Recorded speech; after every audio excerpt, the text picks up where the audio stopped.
So I already have my data set open. You can go ahead and download this data set in the description box below. So I already have this. So let's select all of our data. I'm just going to hold Ctrl Shift, select the first category, select your right key and then down key to select all of your data. Go over to Insert, Recommended Charts, and I'm going to go to All Charts, and then we are going to select the Sunburst, and there we go. So the Sunburst is just, we have three categories. So we have these three colors represent our three categories. Then within each category, so technology has phones and laptops, and if you see, technology has phones and laptops, and let me come over to chart type to more label options. I want to see more data. I want to add value so we can see. So where phones is 120, 120 has a bigger slice because it's larger than laptops, which is $80. Same with men here. Women is $90, so it has a bigger slice. And then we have men here with $70. Then the core is smaller than furniture because it's 40, and then furniture is 60. So that's what a Sunburst chart looks like. I'm just going to make it a bit bigger so we can see. I'm trying to get, well, maybe I could zoom out. I want to see if I can get all of the text to fit here.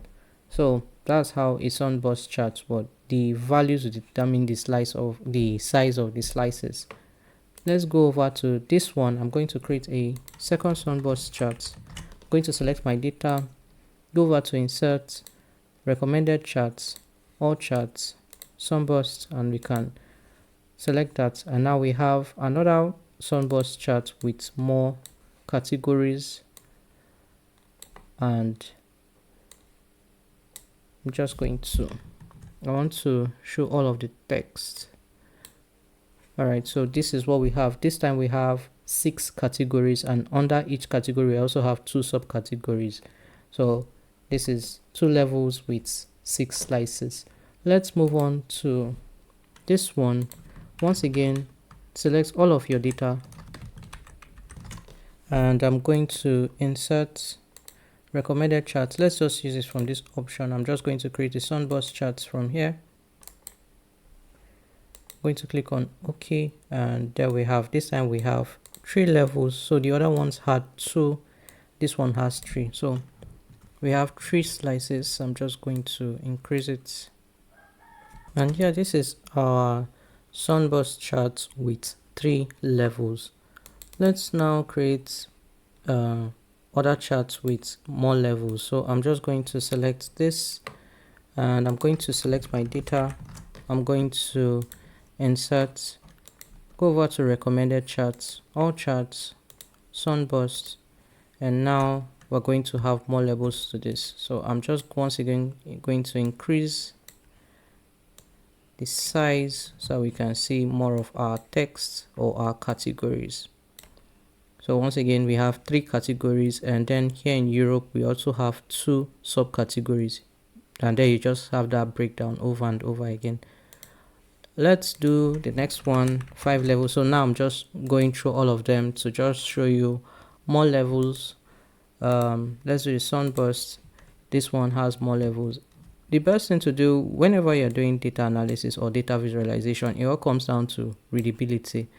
When it gets to a certain level, you just think, is this chart necessary? Maybe a column chart or a bar chart, or maybe even a simple pie chart will work. But if this is what you're going for, this is how you create it. This is just a final one. I just wanted to show one other data set, just a different one, Sunburst, and now we have 4 categories and 4 levels. So this one is a bit so we have a lot more categories. So that's what I was just going for. Anyway, that is it for the Sunburst charts. If you just want to categorize your data and then show the proportions based on the slices or the size of the slices and things like that, this is what you're going to go for. Like I said earlier, this video is part of a series of videos where I create all of the different chart types in Excel. So if that's something you're interested in and you want to see other formatting options that I may not include in this video because I just want to make it quick, you can check out the description box below to the links to the course playlist or the links to the video individual videos. Anyway, that's it for this one. Thank you so much for watching, and I will see you in the next one.